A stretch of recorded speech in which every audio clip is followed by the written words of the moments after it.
Oh, we have a DIT guy in Russia? Great. A modern version of a second DOP. When I moved here, I saw a huge niche. Those who have priority in saving, they will always be saving. We always had a DOP who knows how to set the aperture and make the light and make everything well cut. Saved a lot of money and everything was nice to watch and nice to cut. I have eyes here and eyes here. With me on the set, we don't have any technical defects. Timur, tell us who a DIT is. DIT is a technical profession, and I see it as an evolved version of the Russian Second DOP. Actually, as for the Second DOP, for some reason I have not seen them in Western countries. There are DOPs, gaffer, there's the first assistant, and they share these functions separately between each other. However, in Russia, we have historically established a function so that there is a Second DOP. And it seems to me that this profession gradually evolves into this very thing, because the cameras are becoming more and more complicated, more and more technologies are becoming available altogether, more tools for technical quality control, more tools that can help us make it better, convenient, faster. In general, I think that DIT is the modern version of a second DOP in our Russian understanding. I have not seen the second DOP at all for a long time. Do you have a second DOP on shoots at all? Sometimes even collisions occur when someone invites me and also a second DOP. For example, we had an advertising project with a foreign DOP and he requested a DIT. But at the same time, the production company, which was Russian, wanted to be insured. Because they did not know the DOP, they have called their second cameraman. So we came to the site and had to share our responsibilities somehow because we both do same technical things. The second DOP is there for budgeting or procurement. He orders the equipment, all that stuff. As for lighting, I'm not even looking at the estimates at all. Well, I can review it somehow, but in a minimal way. I can take a look at the camera estimates, but basically it's not required from me. Mostly, I am the technical control on the site.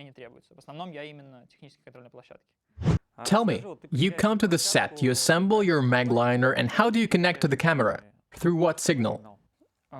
The camera. I just take the log. It doesn't really matter. We can use the sender, but we could also use the cable as well. Do you use a LUT box or... No, camera remains the same. The only thing I usually ask for is the aperture handle to ensure a color correction.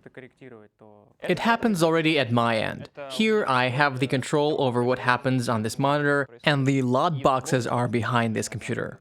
So in other words, the DOP does not see the color correction on the monitor. This can be arranged, but not for all cameras. For example, I can control red cameras via Wi-Fi, so I can synchronize what I do to a certain extent. And red camera can receive color correction files via Wi-Fi. So you don't need to hang anything on the camera, you just take a signal and then send it to the director's playback. That's right. Let's see what you have then.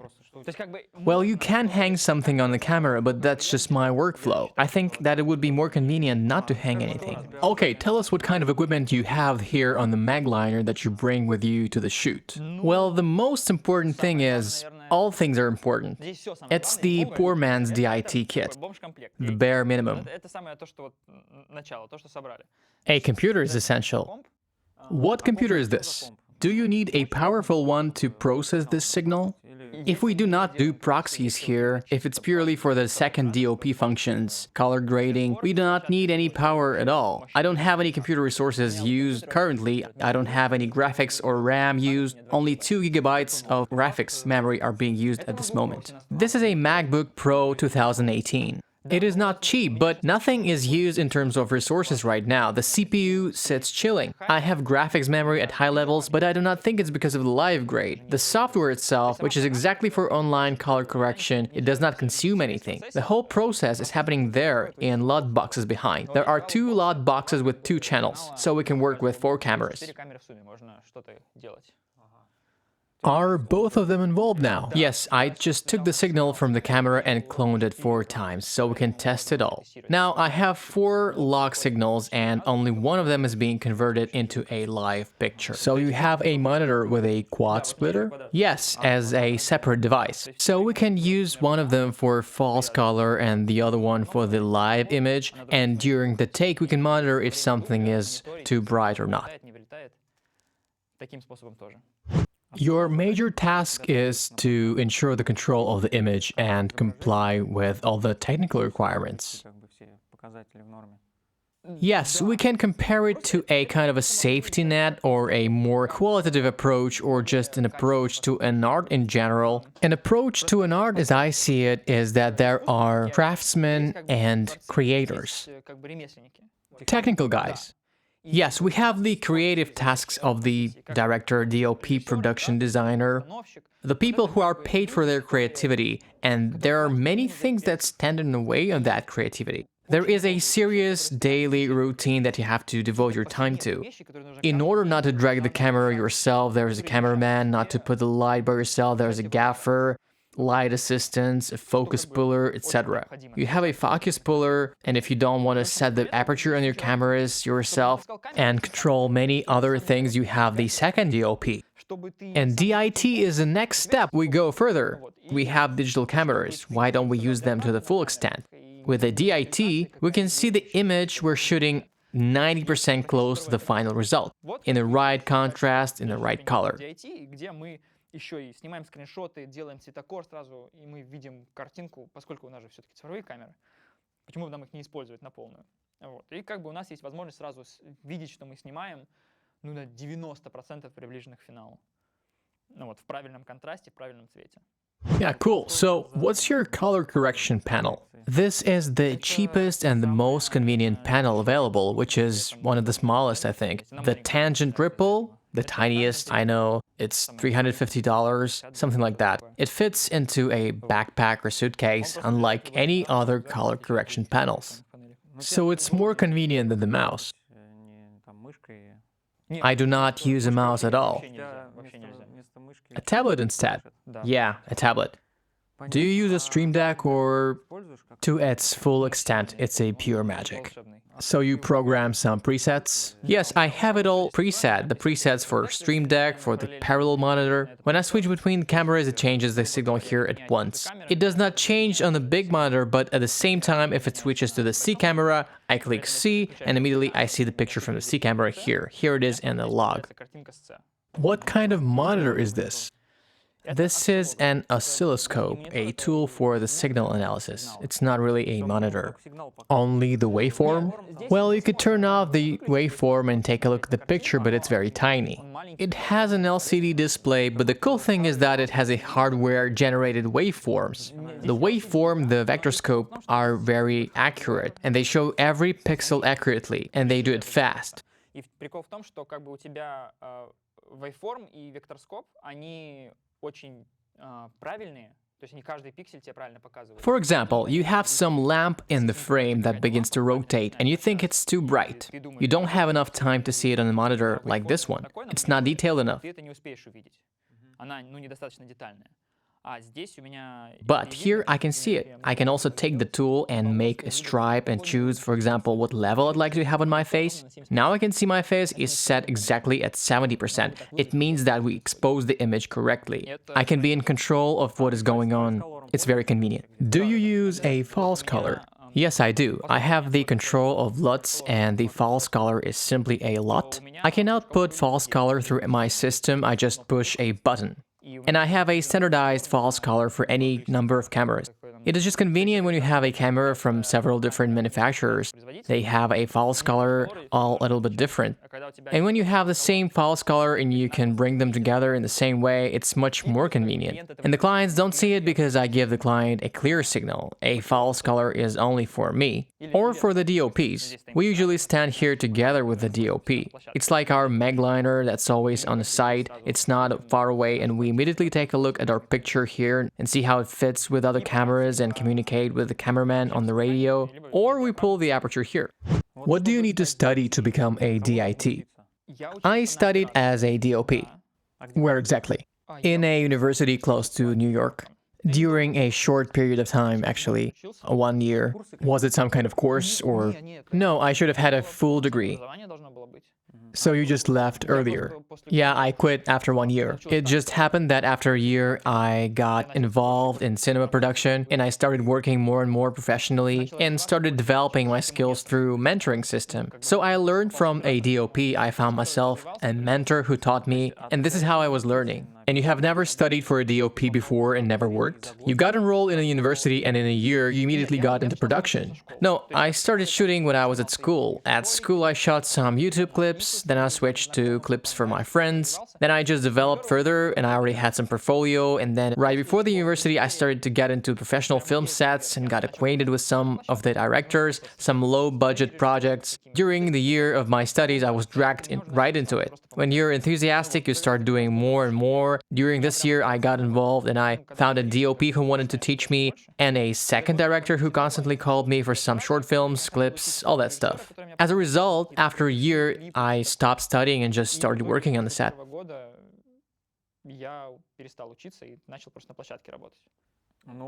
And during that 1 year of study, have you been learning something like color correction or how to set a light?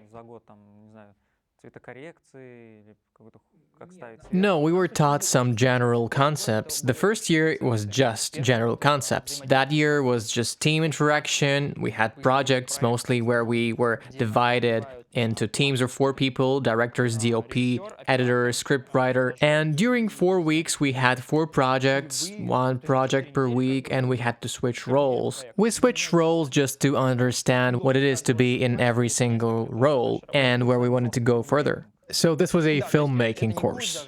It was not a course, it was a major. It was like a school or faculty. It was overall a filmmaking, right?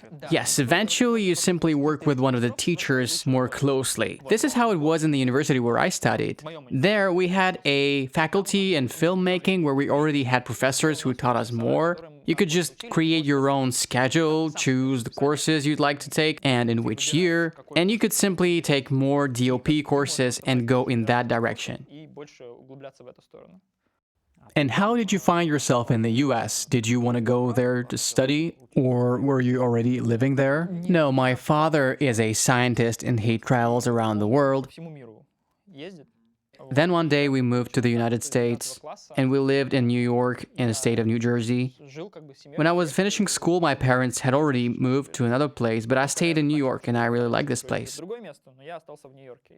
So you must speak English very well, well enough to understand everything. When I returned to Russia, my English was actually better than Russian. It's so much better now, but in the beginning it was very hard. You have no accent, no nothing? Yeah, I was born here. As to professional skills of DIT, did you catch up and self-educate yourself here, some courses via the internet? Yes, all the time there was some kind of workshops, online courses, you read something that you're interested in.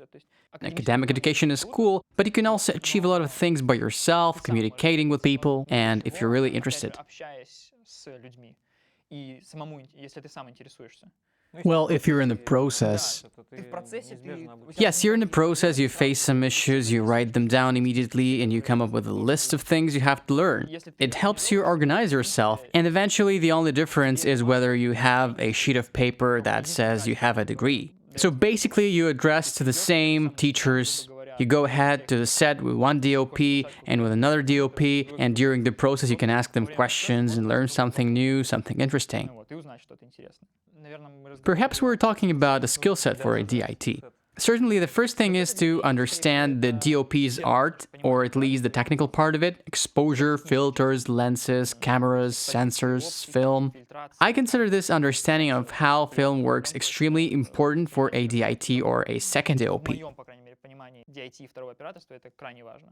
But the digital imaging is not about the film. Yes, but knowing how to expose a film negative, you can be very efficient with a digital camera. Roughly speaking, we went into a forest to shoot a revenant, I don't know. somewhere in Crimea, in the mountains. I cannot take all that stuff with me. I can still be very efficient using my exposure meter and have a control over my camera's exposure, in the same way we're doing it during the entire film. So I can continue working with one small device even in such extremely inconvenient conditions. And that's just the first part. The second part is understanding how the post-production works. I've been working as a film editor for a while, even in the studio, because DIT guys need to understand how to integrate into the workflow. We have a camera and it's the beginning, and at the end we have the final DCP product in the theaters or delivered to YouTube. Here you need to understand how this chain looks like and where you put yourself, how you communicate with other departments, how you can communicate with post-production. In terms of editing, how you can communicate with the colorist, how you can communicate with the VFX, because it's all integrated into our software too. If you are the DIT, you are responsible for the right beginning of the whole process, which ultimately saves a lot of money and a lot of time, if all of this is properly organized. So these are two main things, DOP and post-production. You combine these two and you get a DIT. Color correction is important, but it's also part of the post-production. How did you study color correction? By reading books.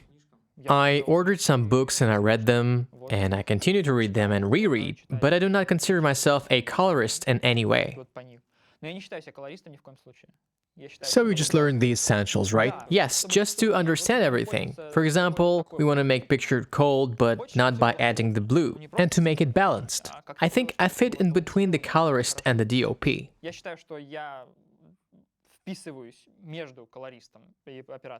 So you perform some kind of preliminary color correction. Exactly, at least in order to have some color correction already at the editing stage.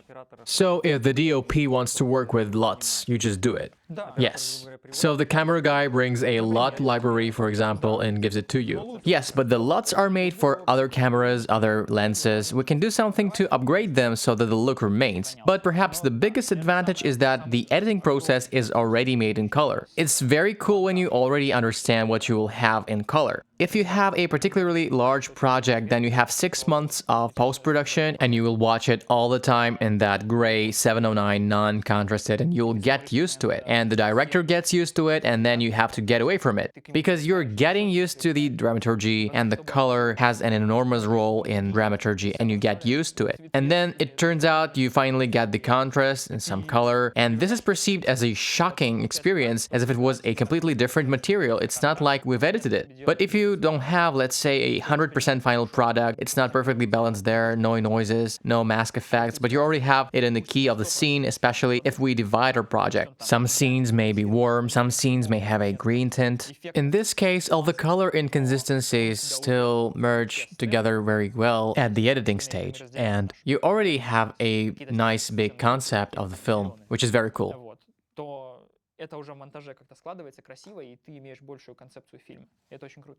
The thing is that during the filming process, we make some screenshots that we can further use as reference. So after we shot something, we can do some color correction on it, and we can change what we made a little bit earlier and save it.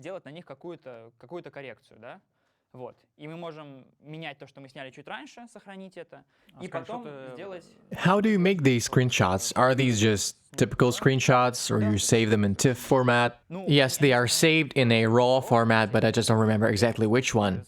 What software do you use for this? LiveGrade. Is it a paid program? Yes, very much so. But it fits exactly for all the DIT tasks.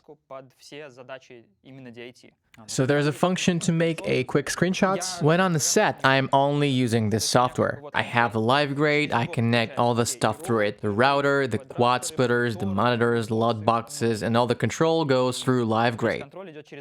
I take screenshots through it, and everything is saved, and I compare other cameras and switch to wheel of quad splitter here. For example, we can take what we're shooting right now, and then we come to the closer frame, and we can compare it with our previous frame with some kind of correction to see what happened. And then we can combine this technique further. Tell me about color correction. I remember when we worked together on one of the projects, you said there were some color correction restrictions. How wide is the range of possibilities in this respect? The range is quite wide, but it's good to limit yourself in it and not get carried away with it and leave on the set only those things that are mostly useful. The most important limitation is still the limit of the LUT, Это все-таки ограничение лута. because on the set we have no place for effects. These boxes that are behind the computer are intended only for the LUT, and all the corrections that you do affect the LUT. What I can make on the set is only color changes without noises or some kind of glow without masks. Шумов, гала какого-то свечения. You can modify the primaries mainly. I usually modify only primaries, 3 wheels and saturation. Плюс там saturation. So we cannot make masks to select some separate... You cannot make masks, and you cannot make any glow or add any noise. Нельзя никакие свечения добавлять, никакого шума. What about keying? Keying some color. I can bring the color into some other space, that is, to make our green screen blue as if we had the sky there, but staying within a LUT, I cannot remove the background completely. It's a QTAKE task. Нет, это уже It is already further along the computer department on the set. на площадке. Why did you decide to become a DIT at all? How much this profession is in demand now, especially in Russia? Well, it just turned out. It's just that I have a predisposition to it, and I really like organizing things, and I really like to do everything right. Although it may not always be convenient, I just have a perfect brain for it. Apart from that, I already have some knowledge of post-production and DOP. In Russia, it turned out that this profession does not exist, and it turned out also that I had an insight into this profession in the US at some basic level. I began to study already in the US. When I moved here, I saw a huge niche, and I had a lot of interest and ability, and somehow, slowly, it just happened. I began as a focus puller, saving money for all the equipment, one suitcase after another, one hard drive after another, and it became all what it lies here right now. И то да сё, один кофр за другим, один жесткий диск за другим, и получилось то, что вот здесь сейчас лежит. In general, to work as a DIT, do you need to have your own equipment, or can you rent it? It would be very cool if you could rent it. In Europe, for example, most things like a monitor that costs a colossal amount of money, it can be rented. But we don't have it in Russia. Well, because the industry is not developed yet, the profession is not yet developed, and there is no place to rent this equipment. Эту технику взять негде. Yes, I've seen some rentals in the Western countries, and they have a DIT car entirely assembled. You can just add some options. And they have licensed software. It is all assembled beautifully. All the cable mass behind my computer is kind of temporary because I didn't have time. It will later be also packed in some suitcases and all, but now it is what it is. Все это соберется в одну телегу. Вот. Но пока что приходится так. The DIT community communicates very closely all over the world, and it's possible, I heard, to rent a card in France. You can simply indicate exactly what you need, how many cameras you have, and what kind of monitor you need. All of this is being assembled for your needs, and then you just go and take it. And then you can even enter your own passwords, and it all works. But in Russia, you have to buy all of this. So far, unfortunately, yes. But you also make money on this. Or it's all also included in the cost of your work? I do include the cost of my equipment in my rate. The prices are not my own work only, but also the amount of money I invested in the equipment. If you went to France and worked renting without your own equipment, would your rate be lower?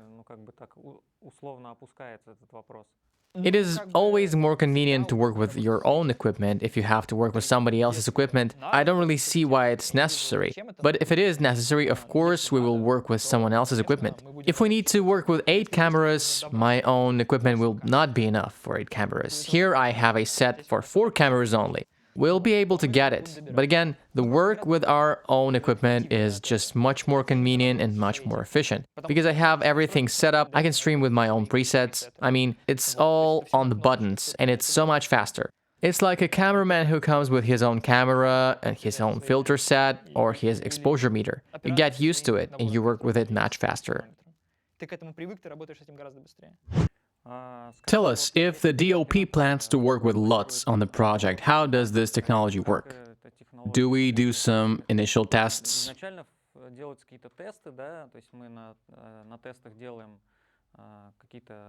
So we're talking about the ideal setup, how it is done on the serious projects and film sets. We do the tests with our lenses and our camera with at least an approximate understanding of our scenery. If these are the daytime scenes, they need to take these tests outside in the daytime. Yes, with costumes and all the makeup. We take everything and do it as if we had a real shoot. And most likely cloudy weather has its own setup and the sunny weather as well. Well, the difference between cloudy and sunny may be managed, but if we have an indoor set and the outdoor set, then in most cases the LUTs should be different. And what about the night and day interiors? Do you have to have a LUT for every situation? Not necessarily. In general, it's better not to make too many LUTs for a project, but everything depends on the creative endeavor. Do you want your picture to have a sunny summer, old school style? Then we make a LUT with an old film stylistic. If we want to add some suspense, our character is changing, we can make another cold LUT for some other scenes. Let's say we're in the set with 2 or 3 main LUTs. Can we rework them online, somehow make the new ones? Yes, that's the whole idea. DIT is not a colorist after all. DIT still belongs to the camera department. The second DOP slightly evolved. And these tests we performed, we could modify something to see, but the LUT is made by the colorist himself, and he gives it to me, and on the set I can already adjust it to our conditions. Roughly speaking, we had sunny weather, but suddenly it became cloudy and the contrast level on our face changed. So we had 4 contrast levels, and now we have no contrast at all. And we can adjust this LUT and remove the contrast or put it back. The first picture is changing here. We can make it very dark. It's a live picture we're seeing now. And we can see it before and after correction. We can compare it by looking at the histogram and also by the log. I have it all right here, including the false color. How long have you been working as a DIT in Russia? For how many years? I started working as a DIT before I moved back to Russia, a year before. I already started thinking about moving and started copying and backing my material up, do all the proxies, all the type of offline DIT work. And in 2018 I arrived here, so already 2.5 years. I began to work as a camera technician, as a focus puller. In the US, I mainly worked as the first AC, and I started pulling the focus and slowly collect the equipment here. I already had the laptop, I already had some software, some basic things. I upgraded it step by step. I have no family, no big responsibilities as of now. Yes, no kids to feed, so you can spend the money on the gear. Yeah, paying my rent, buying the gear. How did you establish the first contacts when working as a technician? You came from America and you already knew someone here? That's a whole nother story, very complicated. When I was still in the US, I thought, so I will come to Russia, what will I do? Freelance, it's difficult. I want only freelance so that there's freedom and there's a needle in my ass that keeps me moving all the time. I was sitting in the US and I was doing well there. I thought, I'm gonna come to Moscow. I don't know any Russian cinema or any Russian film slang. They probably communicate differently, not with English words. Well, I was wrong. Sometimes it's so much easier to name things in English because you start remembering what it's called in Russian and you don't find the word. Yes, we have the same Apple boxes, C-stands. I thought somehow everything was different. Even the usual word workflow is hardly translated into Russian. A working chain? I don't know. It's just so much easier to say workflow. Everything is clear.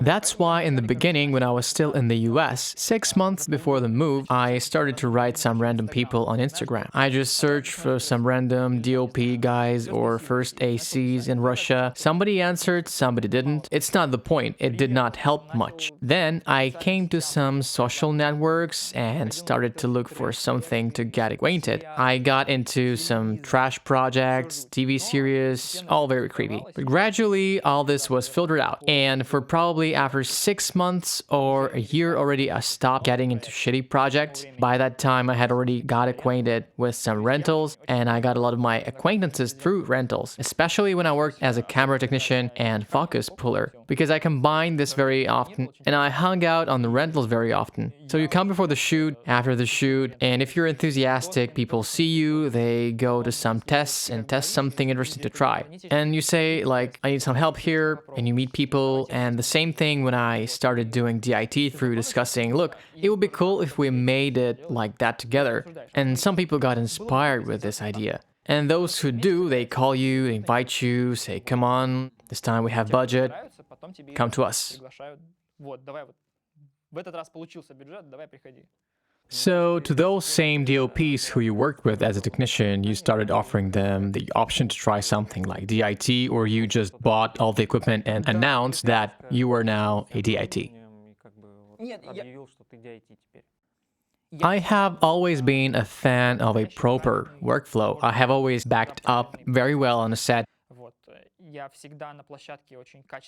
How I started, I assembled the suitcase with this plate. I have a laptop, it is attached to this plate, and this plate, it perfectly fits into the suitcase, and in the suitcase there's also uninterruptible power supply.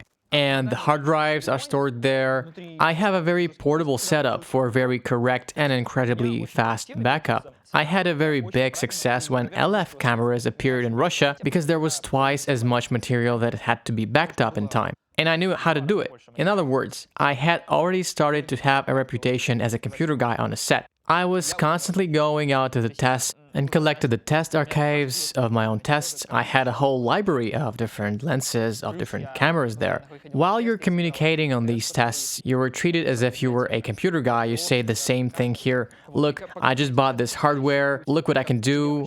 And then you turn it on and everybody's interested, especially colorist DOPs. And somebody gets excited, again, somebody doesn't. And those who get excited say, let's try.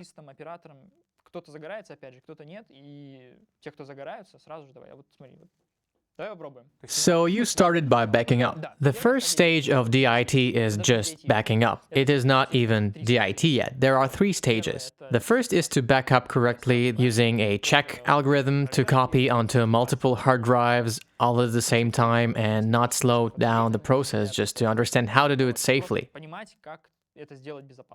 The second stage is already called DIT. It stands for Digital Image Technician, just in English for Digital Image Specialist. The second stage of DIT is when you back up, but at the same time you still begin to examine the image to apply some corrections at once, for example, to synchronize the sound and make proxies. It's already called offline workflow. After the picture has been taken, you start to do something with it and you can notice some fuck-ups and tell the crew about it. Something was wrong here, something was wrong there. It's an offline workflow. And now the next stage is the most expensive and the most interesting. This is already called an online workflow. It is called senior DIT or live grading DIT somewhere in some places. When you already see the camera signal live as we see it now, you can do something about it live and save these changes and how they are built on top of each other, and the DIT, he knows how to do it all from ground up. As a live grading DIT, you can back it up also if there is anything to correct after you backed up and rendered out the proxies.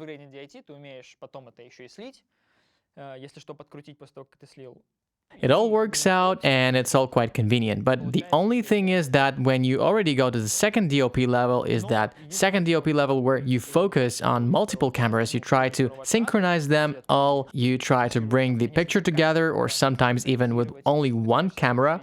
It depends on the rhythm of the shot. You don't want to do the backup and you want to give the work to your assistant, so I mostly try to work like this now. So you have an assistant? Yeah, well, it depends on the situation. Mainly on the sets, we work very well with QTAKE. I mean, my system can perfectly synchronize with QTAKE system, and just like I am on the set, right next to the set I have my monitor as a reference, and the cameraman stands together with me. We take all the cameras, we check that everything has to be edited well, then there is already a QTAKE near the director's playback, and it already takes data from my card. He takes himself a flash drive, he also backs up, and he makes proxies. And a playback, as I understand. Of course, this is one of the main functions of the QTAKE. He shows everybody the playback and also records it. He distributes the playback to everyone. That is, QTAKE has more options to further distribute the material than I do. It's cool to have a perfectly tuned workflow and let them do it. If we need a little budget squeeze, in theory, a DIT can do it too.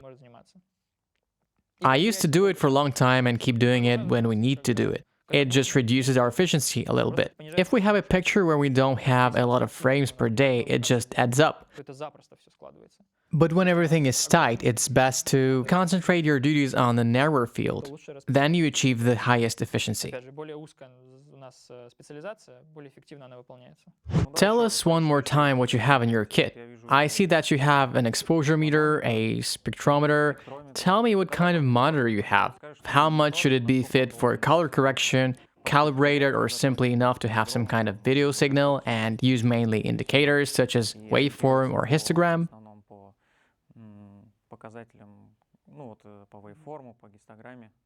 Well, if we're trying to judge the picture from the creativity side of view, we need to follow all the details. We need the right monitor immediately on the set. It's clear that the conditions will always be bad. We never have a perfect light conditions, but we need to strive for that.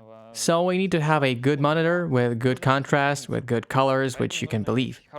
Preferably, it's the same monitor that you always carry with you, which is very useful for the DOPs and DITs as well, because I know I have a good understanding of this particular monitor. I know the color reproduction of this monitor very well, and it is just basically a good monitor. It is calibrated well and shows the right colors.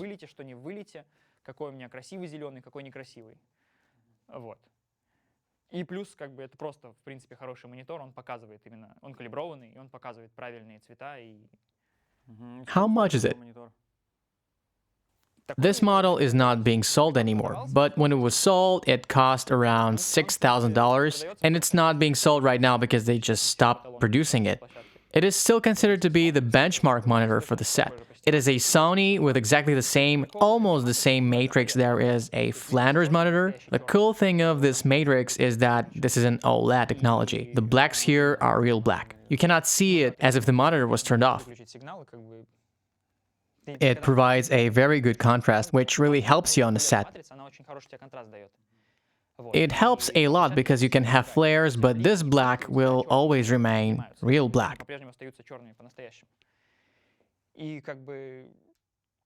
And these particular OLED technology displays of great quality were produced for some time till 2017, and now simply the factory has gone bankrupt. They have stopped making them.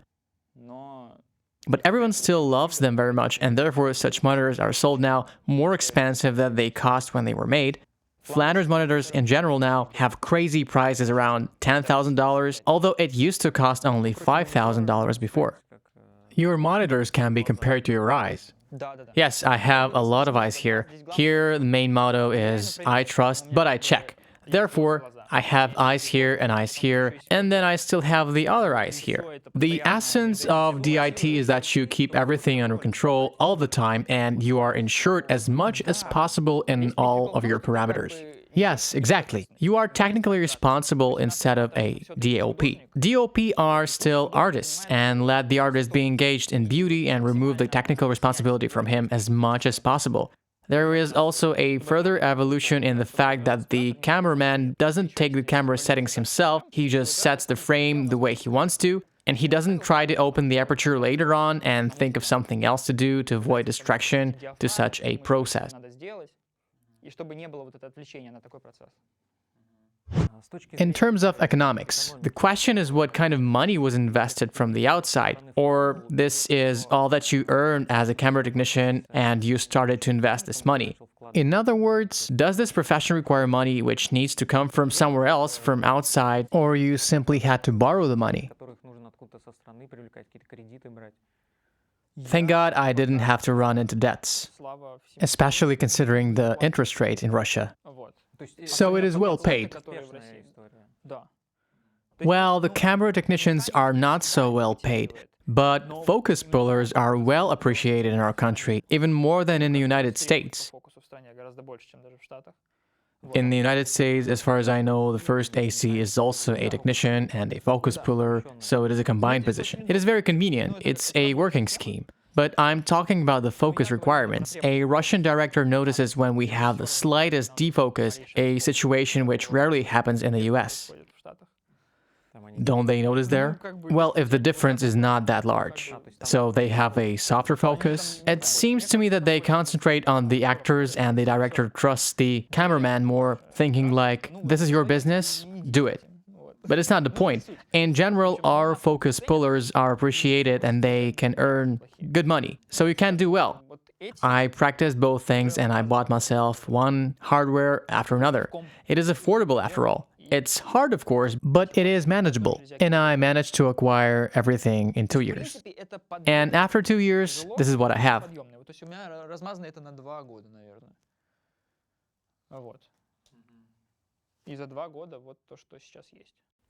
2 years is quite a short period of time. So it turns out that you arrived and in 2 years you already have a full set. You work regularly. Generally, how much work do you have per month? Are you loaded with work or do you have pauses? In general, how much work do you have? We are under lockdown now. It's a weird time. Let's not take lockdown into consideration. Let's imagine an ordinary period of time. Well, everything is in the development stage. There are months when I'm working very hard. There are others when I work 1 day per week. Are these long projects or just 1 day? So far, different projects are being discussed. I go out to the tests, we look and try. Again, we need to introduce everyone to this. So you don't have experience working with series or feature films? TV series, they never have money. Why? We have big budget series as well. I worked at a project recently. 3 days ago, I was on a set. They had many very serious shooting days. There they have 4 cameras, 2 camera units shooting simultaneously. A lot of money in the project, and they want all 4 cameras to be well cut one with the other. Because this is all one whole thing. We were shooting a battle, and all 4 days of shooting were devoted to the same battle. And we need all 4 days to match well with each other, because in the beginning we shot horses jumping, then the next day we shot explosions, and it all happened just in 30 seconds from the other shot in the edit. Well, it seems to me that DIT is more for a long-lasting projects when the workflow is extended for several weeks or months, and you shoot the beginning of the scene in 1 day and the end of the scene only after a week. And you need to match everything by exposure and color temperature, and just need to somehow keep it under control. And in my opinion, long projects are just where a DIT is necessary.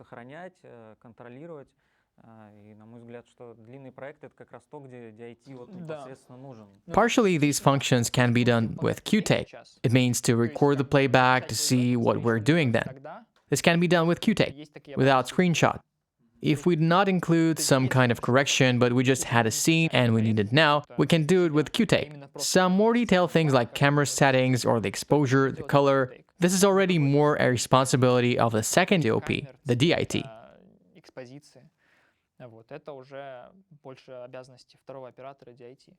About the footage. In order to store it, to back up and make dailies, do you have some kind of special equipment, like a kind of server, I don't know, with hard drives? I have a RAID tower rack at home. But at the set, I have a small RAID on the set. I always have 8 terabytes of it with me here, which is mostly enough for 1 day. And when I come home, it's all packed into one suitcase. I take out the suitcase and open it, and it backs up into my home RAID. The footage from the cameras. Do you back up if the DIT is present on the set? This saves money, but distracts me from my main duties. You could do this, but this distracts from the process. How do you make dailies? Let's say the screenshots. Like you said, you take screenshots and then somewhere in a folder or somewhere you put them there on a cloud storage like Google Disk. No, I can't upload screenshots. I upload screenshots. But it's mostly me who runs the library, and when, let's say, we are 2 months into the project, we need these scenes to be cut like we shot it before. I opened this scene because I have filters by scene applied and I see everything. So we shot it like that and we need to shoot it now like that as well. The same for color correction file.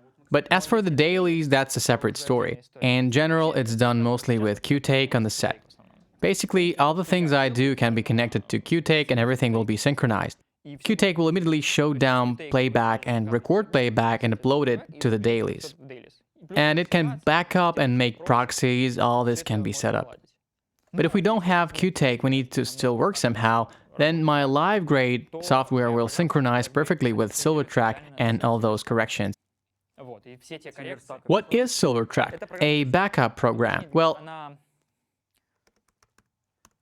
it isn't just for the backup and copy. It's an app for an offline DIT. It is especially for DIT. If we do not work with live signal, we must treat it separately. There are DITs that work with live signal, and that's what I do. This type is already the highest level in the DIT hierarchy. And before that, you have collected all the LUT boxes, a lot of hardware. You can still do offline DIT. This means that you get the flash drive, you copy the files, and here you can add some correction.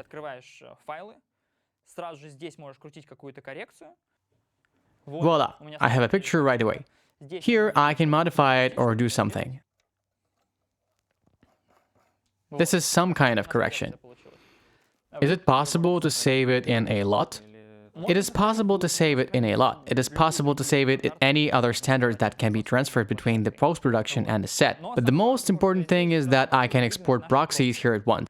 So I click and all is rendered. Proxies for editing, proxies for dailies are in principle very convenient, and you will not get out of these two programs almost never. You do everything outside working hours or right on the set? When you have time? No, it's on the set. If I'm engaged in live picture, live grading, which we are now doing with our bus, that correction which we have made here, it is saved with the timecode and then it will be connected to the footage when it's copied.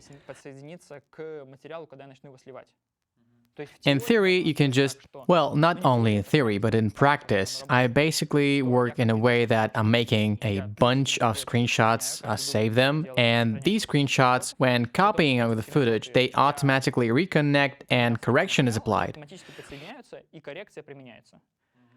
And if we have a filter library, in other words, we're monitoring which filter was on, which lens was used at that time, I can indicate this information here too. And all this metadata is immediately synchronized with the library in a Silverstack that is backed up. And this is happening automatically, and then it's rendered. If we have our dailies on a suitable platform like Daily, all this will be immediately marked. Which filter was that? What comments were there? And all of this is extremely convenient. Do you think Russia is ready for DIT? Because from what I hear, the producers think it's better to save money rather than hiring a DIT just to come to measure the exposure, which is done by DOP.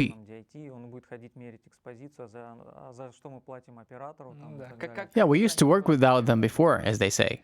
I think that everybody's ready, but simply those who have priority in saving, they will always be saving. Those who have priority in development, they will keep developing. These are just two different types of people, and those who are looking for something will find it.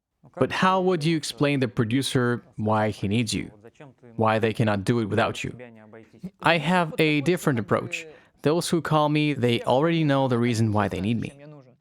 And I don't need to prove anything. We always had a DOP who knows how to set the aperture and make the light and make everything all cut. And why did the DOP get his education? And pull the focus. Yes, but that's why we have it now. Now we know that we need a focus puller, because otherwise our content suffers, right?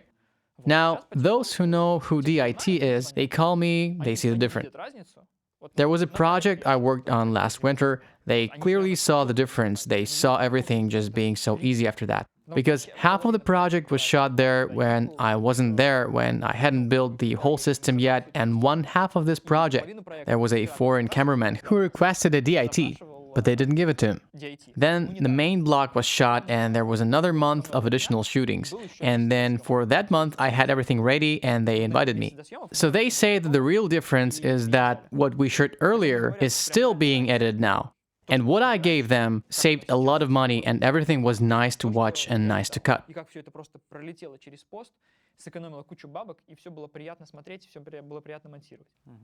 In other words, the presence of a DIT at the set speeds up the workflow, and essentially it saves up money because less overtime work is required.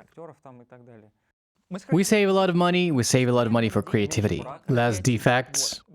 Exactly. With me on a set, we don't have any technical defects. I can instantly notice that, even if the focus puller may not notice something. Many focus pullers on good projects only pull by the distance without the monitor. I can ensure them and back them up. I'm another set of eyes. I think it is very useful. But again, like I said, those who understand the difference, they see it and pay the money for it. And those who are trying to save $10 on proxies will be saving for their entire life. Те, кто пытается сэкономить 500 рублей там на проксях, вот, те так всю жизнь не будут экономить. Do you use some kind of cloud storage for any purpose? There are daily services that are very useful, but they are mostly for the big projects. Но это уже для проектов. Для себя For myself, I bought some Google Disk storage. I am constantly backing up everything so that in case the rain pours down and everything comes to an end, I have everything saved. То есть у меня здесь I'm always connected to the internet so that everything is synchronized and is never lost. You have a tablet there. What is it for? We're lucky that now we have a camera here, very near, and we can basically approach it and change some settings, but mostly the camera is far away. вот. И The camera is more mobile than a Megliner, and sometimes there are different cameras too, so it's always useful if we have the camera that allows us to bring the control here to me. камера вывести контроль сюда ко мне. There are also different applications with ARRI cameras. You can put the VCU knob here to focus. По ней можно It can be controlled with red. отличные. It is an excellent full control. So you can change all the camera settings. Да, Yes, so roughly speaking, we decided that we wanted to shoot at 50 frames per second.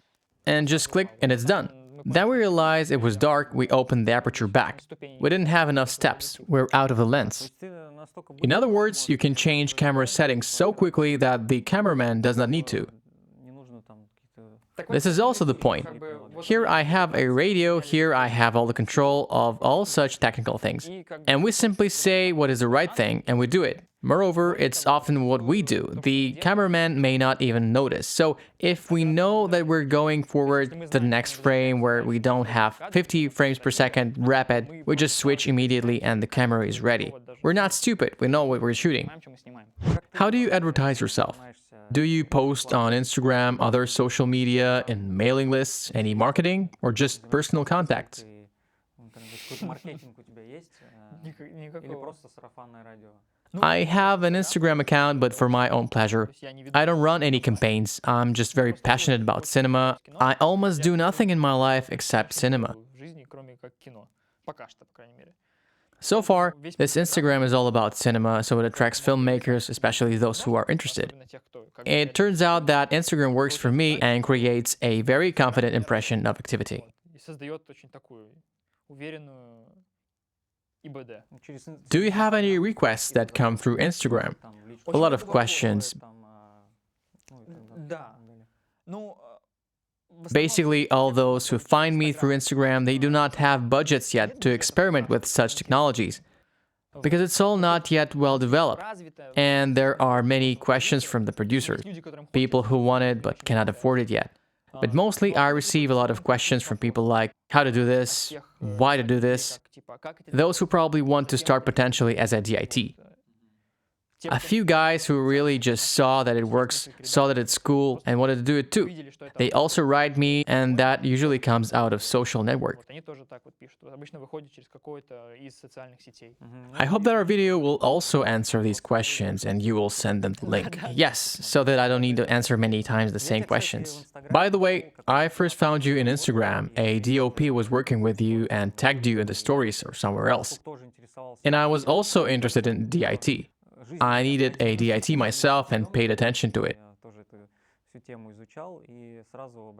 Wow, there's a DIT guy in Russia. I need to follow him and call for collaboration somehow. So I advise to put effort into your Instagram. It's a very good platform for advertising for all the experts on the media industry. It seems that the cinema industry we have is such a small world. Everybody follows each other on Instagram and sees what's happening. Every day we see where everybody is filming, as if we were present on a set. Да.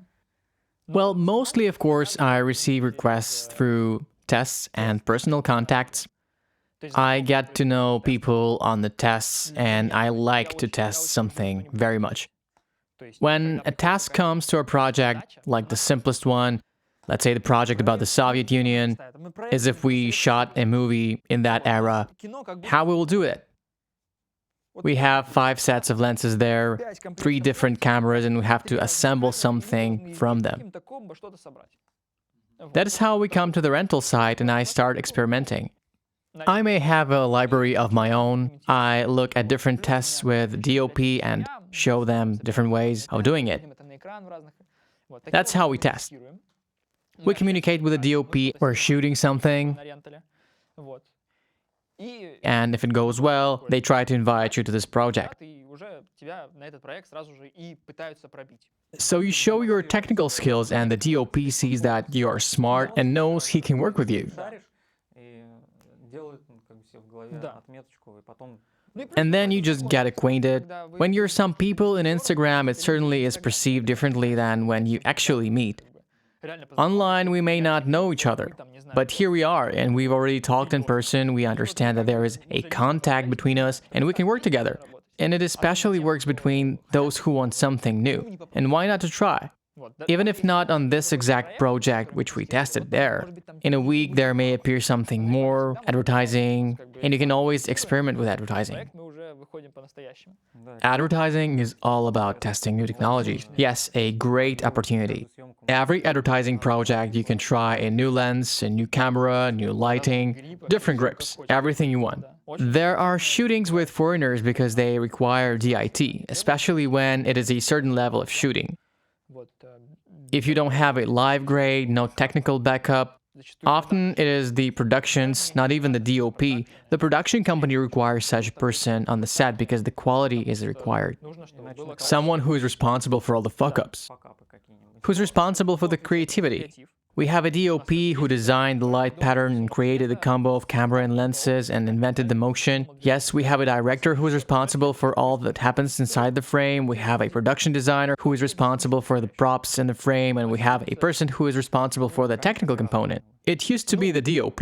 Well, everything depends on the projects. If we have an expensive advertising, let us each focus on our thing. And when the agency comes to us from the client with some kind of feedback, everybody is responsible for his own thing. My friends, I have not decided yet how to finish this video. We had the first interview on the channel. Hope you enjoyed it. Please like it, subscribe, hit the bell icon, and see you in the next video. У микрофона твой любимый кинооператор. Арсайд дабл, Москва, Харьков. Кипит кратер, извергает магму. Ты катаешь вату, мы толкаем магнум. Пусть хоть Редван или Ари Алекса. Неважно с рук или плавно на рельсах. Мой фокус резкий, как стекла у цейсов. Мы мутим фичер с Арси, будто бы Тимати с Лепсом. Искрометный рапид или долгий цейтрафер. Мой кадр не испортит даже пьяный гафер. На моем плече 10 кило. Теперь ты знаешь, как дабл снимает кино.